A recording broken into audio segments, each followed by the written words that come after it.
There is a treasury so vast, so overflowing, that when you touch it tonight, you will tremble at its suddenness. For even now, as you sit here, a sum beyond your reason, beyond your arithmetic, waits for your acceptance. 11 million is not in some far-off vault, nor locked behind man's guarded doors. It is closer than breathing, nearer than hands and feet. Tonight I will show you how to lay hold of it. Before this prayer is ended, it is your Father's good pleasure to give you the kingdom. These are not idle words, nor are they meant to be read as poetry or sacred ornament. They are living testimony, a declaration of eternal law. The kingdom is not a distant realm promised after death, nor is it a city of gold resting somewhere beyond the stars. The kingdom is the invisible storehouse of consciousness, and all that you have ever longed for lies within it, waiting to be claimed. When the scripture says it is the Father's good pleasure, it means that the very essence of being delights in giving. It means that life itself yearns to pour itself out as abundance in the form you most desire. You do not wrestle blessings from a reluctant God, for God does not withhold. The giver and the gift are one, and that one is your own awareness. The Father is not another. The Father is the presence in you that says, I am. Before you called yourself by name, before you attached yourself to family or nation, there was the silent declaration, I am. That is the eternal source of riches, the wellspring from which all forms spring forth. It has never diminished, nor has it ever been barren. The world may show lack, but the I am in you never runs dry. It creates endlessly. It gives without measure. And it is this Father who takes pleasure in giving the kingdom, which is every treasure, every desire, every imagined wealth you dare to embrace. Now when you hear the kingdom, do not think of thrones and palaces, though they too are yours if you choose. The kingdom is the fullness of life in all its expressions. It is freedom from want, release from bondage, joy in place of sorrow, wealth in place of poverty. It is the certainty that the unseen is more real than the seen, that the invisible thought, once felt as true, shapes the visible fact as faithfully as the seed unfolds the tree. When you hear that it is the Father's good pleasure, you are hearing the law of life declaring itself. All things are already given, all treasures are already yours, for you are the heir of the invisible kingdom. But to inherit, you must claim. The inheritance does not descend upon you while you sit idle in longing. You must lay hold of it in consciousness, and having seized it there, the world cannot withhold it from you. The promise is always fulfilled, for it was never a promise of some distant tomorrow. It is a truth of this very moment, awaiting only your recognition. If you will accept it now, the floodgates open now. If you refuse, life waits patiently, for it can only give what you are willing to claim. Here then is the law. You become what you assume. You do not receive according to your wish, you receive according to your assumption. Wishing is a state of longing, but assumption is possession. When you assume a thing, you occupy it as though it were already yours, and in that very occupation it becomes flesh. The outer world, which you call reality, is nothing more than the crystallization of your inner state. The things you hold in imagination, if you persist in feeling their truth, harden into fact. Think of the seed cast into the earth. No eye beholds the tree when the seed is planted, yet it already exists in potential. In time, what was unseen becomes visible. So it is with every imaginal act. You plant the assumption, and though for a time it is invisible, it must in due season break through the soil of appearances and stand before you as living testimony. What you see with the eye is but the shadow of what you have entertained within. You may say to me, but I do not yet see my fortune. I do not yet hold my desire. And I tell you, you are looking in the wrong place. Look instead within the chambers of imagination, for there the treasure lies already accomplished. If you will dwell there, if you will rest your mind upon the feeling of possession, you have set the law in motion, and nothing can prevent its fulfillment. 11 million may seem to the reasoning mind a staggering sum, but the law does not measure in numbers. The law knows no difficulty, no degree of effort. To the law, 11 million is no greater than 11. It is not a question of size, but of assumption. Can you wear the feeling of such wealth? Can you see yourself in possession of it? Not tomorrow, not someday, but now. If you can assume it, the law must embody it. The outer world will bend, rearrange, dissolve, and reform until it presents to you in visible shape the exact image you have dared to hold within. You are not called to strain, nor to force the world into obedience. You are called only to accept within yourself the state you desire, to feel its reality so thoroughly that you live in it inwardly, and by that inner living, the outer follows. The senses may still deny it, but senses are servants of the inner vision. They must bow to the stronger command. You live not by sight, but by faith, and faith is nothing more than loyalty to the unseen assumption. Hear these words again with new ears. It is your Father's good pleasure to give you the kingdom. If the giver delights in giving, why do you wait in hesitation? Why do you approach timidly as though riches were scarce? The kingdom is infinite, and it is already yours. When you assume the state of possession, you honor the giver by accepting his delight. To refuse is to deny his generosity. To accept is to enter into your inheritance. So take upon yourself the feeling of one who already has. Do not ask, how will it come? For that is not your concern. The how belongs to the law. The bridge of incident, the chain of events, the unfolding of circumstance, all these are arranged for you the moment you assume. Your only task is to remain faithful to the state. Do not step out of it because of appearances. Appearances are only shadows, the substance is within. When you assume, you summon unseen forces, you command invisible servants, you awaken within yourself the creative power of God. That power never fails, for it is the eternal I Am. It called the universe out of nothing, and it can just as easily summon 11 million into your keeping. To question its ability is to deny its very nature. To accept without doubt is to allow it free expression. Therefore, enter tonight into the joy of possession. Walk in the silence as though your fortune were already secured. Whisper to yourself in the stillness, it is mine. Feel the weight of it, the security of it, the ease of it. Rest in the knowing that it is done. Do not look for signs. The only sign you need is the feeling. The feeling is the sign. And if you hold to it, the outer world cannot but bear witness. You are the heir of the kingdom. You are the child of the giver who delights in bestowing. Assume your inheritance now. Claim it in imagination. Wear it as a garment, and as surely as night follows day, the riches of the invisible will clothe themselves in the facts of the visible, and you will stand as living proof that all things are possible to him who believes. Close your eyes for a moment and dare to step inward. Forget the outer world with its noise and demands.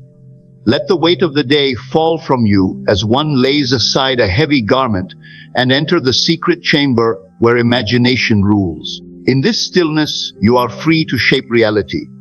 In this quiet, the clay of the unseen is pliable in your hands. You need no permission, no decree from man, for within this realm you are sovereign. Here you may fashion what you will, and what you dare to fashion faithfully must in time harden into fact. Now see before you a table, and upon it a book of accounts or a statement as though it had been sent to you this very day.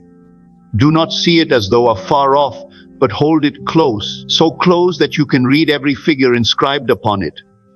Let the figure be large, bold, impossible to mistake 11 million. See the numerals clearly. Fix your gaze upon them until they burn with life in your imagination. Then let your fingers move across the page as though you touch the ink itself. Let your eyes wander and see your name written beside it, the unmistakable mark that this belongs to you. Do not stand apart as an observer of the scene. Enter into it as you would step into a room. Feel the paper between your fingers, the crisp edge, the faint scent of ink, the sound of the page as you turn it. Hold it in your hand as one holds a letter long awaited. Hear the rustle of it as you fold it gently. Feel the pulse of joy rising within as you say, "This is mine. This is already done." The mind will tempt you to say, "This is but imagination, it is not real." But I tell you, imagination is the only reality. The world you call real is but a shadow, a reflection of what has already been accepted within. If you persist in dwelling here, this scene you now touch will one day confront you in solid fact, clothed in the garments of the world. Let a friend enter your vision. See their face light up with astonishment. Hear their voice trembling with joy as they say, "I cannot believe what has happened to you." Such fortune, such blessing. Do not hear it as a distant echo. Hear it as though their words fall fresh upon your ear now. Let the warmth of their embrace press upon you. Feel their hand gripping yours in congratulation. And as you feel it, know you are not pretending. You are rehearsing the inevitable. Stay in this vision until the joy overflows. Do not measure it by seconds or minutes. Let it be real, let it be alive. For in this act you are planting the seed of fortune. You are setting into motion the unseen forces that rearrange the world.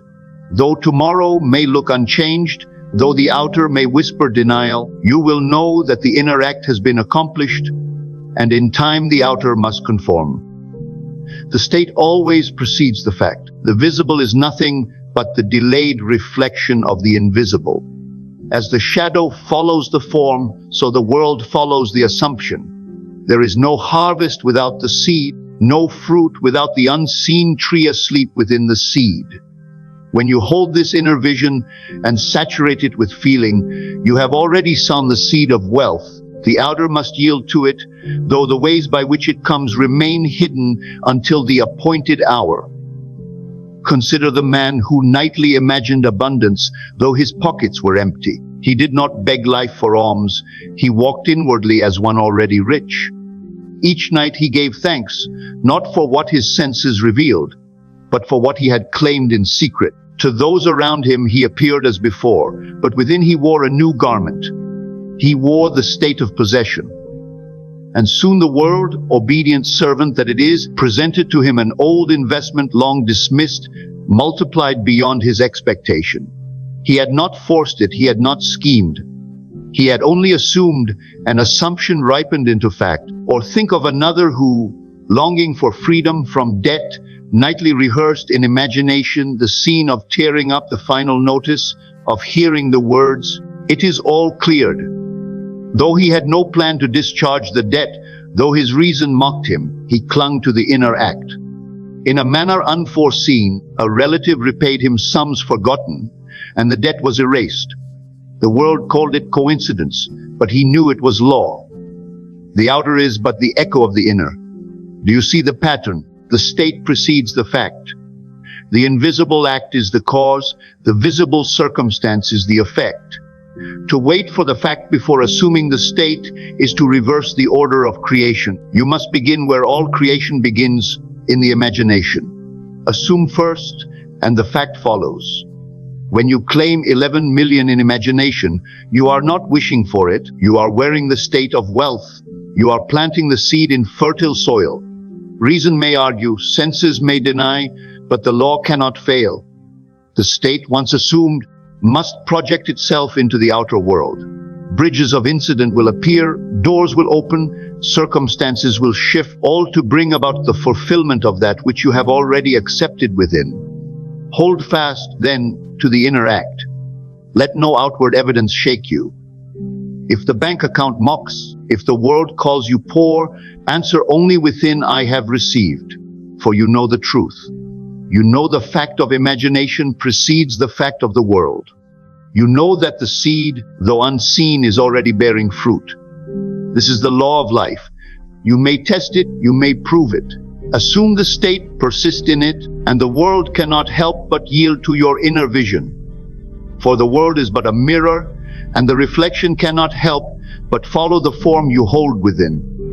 Faith is not effort. Faith is not the clenching of the will, nor the straining of the mind to believe against its own evidence. Faith is rest. Faith is quiet certainty that what you have assumed is already accomplished. It does not argue, it does not wrestle, it does not beg.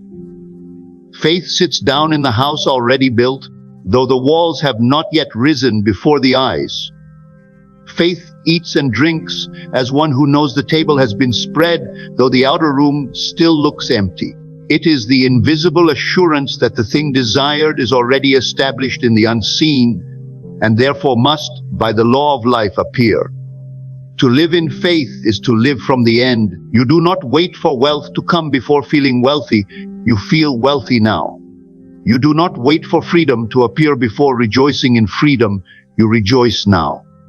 To faith, the unseen possession is as real, as tangible, as unshakable as though the entire world already confirmed it.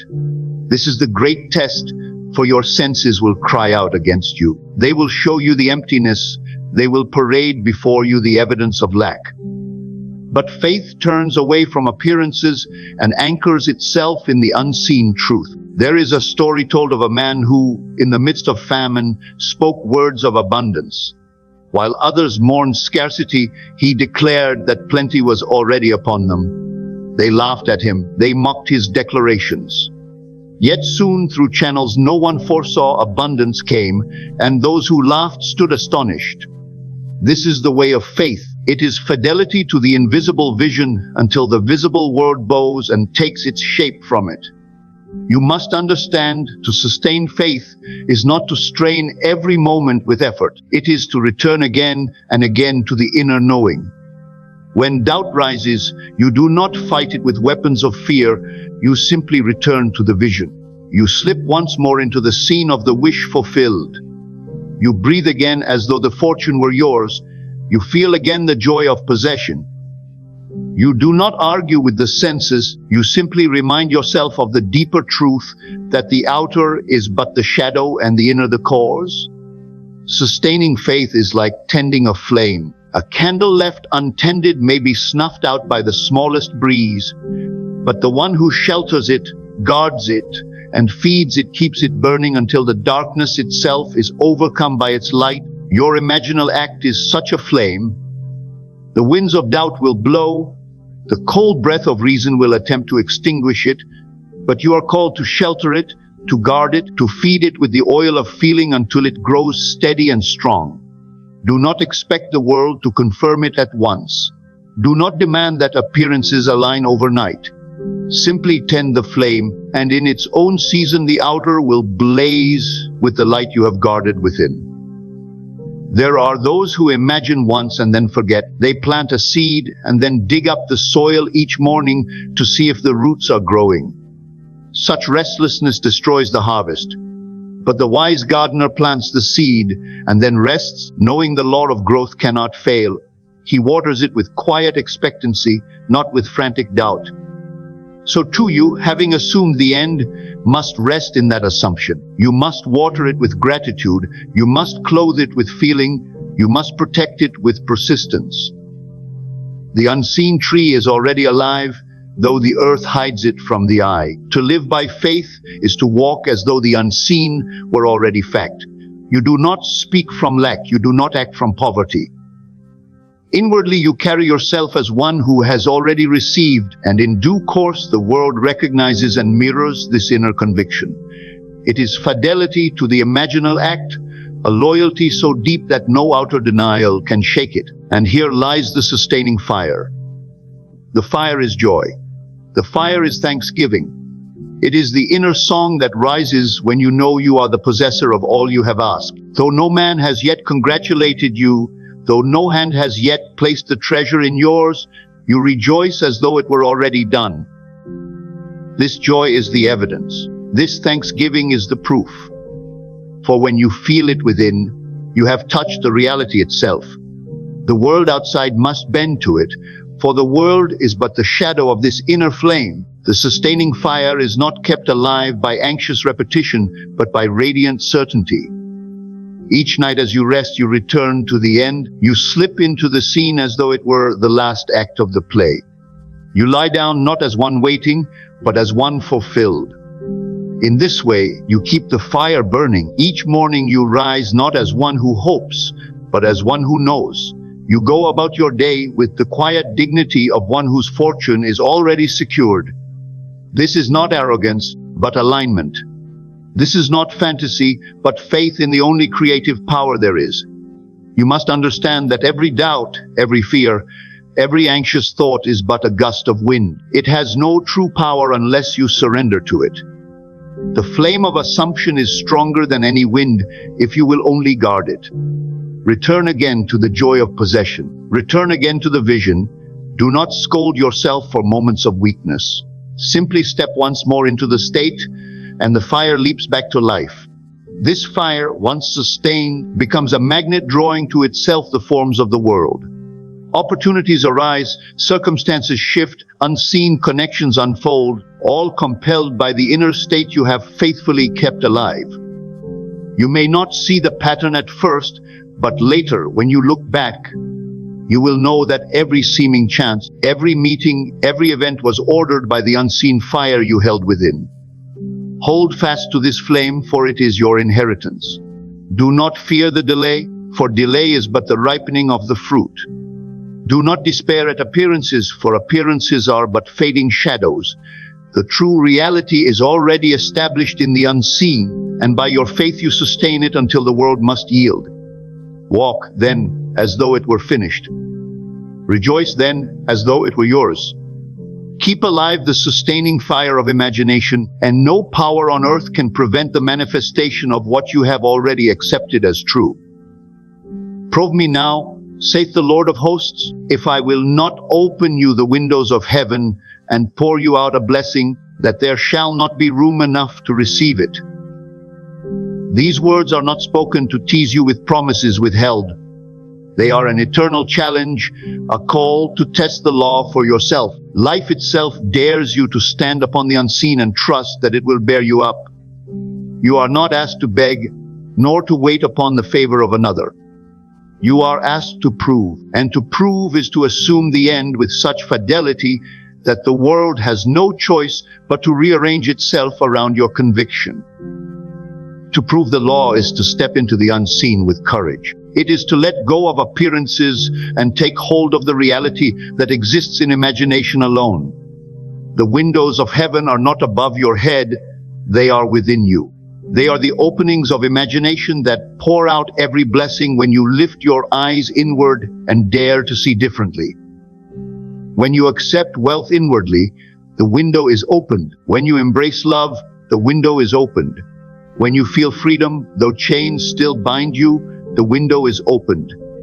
And from that unseen opening, the blessing descends into form, clothed in the garments of circumstance, until the outer world bows before the vision you dared to prove. You may ask, how do I prove it? You prove it by daring to live tonight as though it were already done. You prove it by refusing to wait for the evidence of the senses and instead fastening yourself to the evidence of imagination. You prove it by choosing the inner testimony above the outer noise. Life has never asked you to trust blindly. It has asked you to trust the only power that creates. Prove me now, saith the Lord. Take me at my word. Imagine boldly, feel it real, and see if I do not pour out blessings upon you beyond measure. There is a moment when the assumption becomes so vivid, so alive, that you forget for an instant that the outer world has not yet caught up. In that moment, you are proving the law. You are standing upon the rock of inner vision. And when you persist in that state, the world cannot resist. It bends, it yields, it shatters and reforms until it mirrors the unseen conviction you have proved within. To the world it will seem strange, it will seem sudden, but you will know that it was the silent act of faith, the loyalty to imagination, that opened the windows of heaven and poured out the blessing. Therefore tonight you must enter into the act as though you were already at the end. You must put on the feeling of possession as you would put on a garment. You must carry yourself inwardly as one who has already received, and in this inward posture you are proving the law. For God does not ask for empty words, He asks for the offering of feeling. To feel the wish fulfilled is the true prayer. To persist in it until it hardens into fact is the proof that you have accepted the gift. And so I say to you, enter into the silence this very night with boldness. Let the prayer be not a cry for help, but a song of thanksgiving. For to ask as though it were not yet yours is to deny the giver. But to rest in gratitude, to whisper, thank you, from the fullness of possession is to prove that you have understood. Life responds to such faith with swiftness, for it is already done. The blessing waits only for your acceptance. As you lie upon your bed, close your eyes and feel the stillness surround you. Let the body sink into rest, but let the mind rise into vision. See yourself already at the end. Do not look for signs of progress. Do not wonder how it will come. Simply rest in the finished act. Feel the joy of possession, feel the relief, the security, the freedom. Let the heart swell with thanksgiving as though the gift were already placed in your hands. And as you drift into sleep, carry this feeling as a treasure pressed to your breast. Sleep in the assumption, and you have sown the seed in the most fertile soil of all. The world may awaken you tomorrow with the same appearances, but do not be deceived. The seed is planted, and its growth is certain. Do not look for it anxiously, for that is to doubt. Rather, walk through your day with quiet assurance, with the hidden smile of one who knows a secret no one else yet sees. Carry yourself as though you already live in possession of that which you claimed. This silent dignity is the proof of faith. This unwavering joy is the sustaining fire. And soon, without warning, the outer will begin to shift. The letters will arrive, the meetings will occur, the opportunities will present themselves. What once seemed impossible will now stand before you as fact. But you will not be surprised. For you proved the law in the stillness of your own heart. You knew it before the world displayed it. You touched it in imagination, and imagination, being the very womb of creation, brought it forth in its appointed hour. Tonight, therefore, let this be your practice. Withdraw into yourself, close the door of the senses, and walk boldly into the scene of your fulfilled desire. Feel it until it saturates you, until you can no longer distinguish between imagination and reality. Whisper your thanksgiving, not as one who hopes, but as one who has already received. Let sleep overtake you in this state, and you will rise in a world already bending to your inner decree. For the treasure is already yours. The kingdom has already been given. The blessing has already been poured out. What remains is only your acceptance, your willingness to prove it by assuming the end and resting in the finished act. And as you do, the invisible will take on form, and you will stand in awe at the greatness of the law, knowing at last that all things are possible to the one who dares to believe.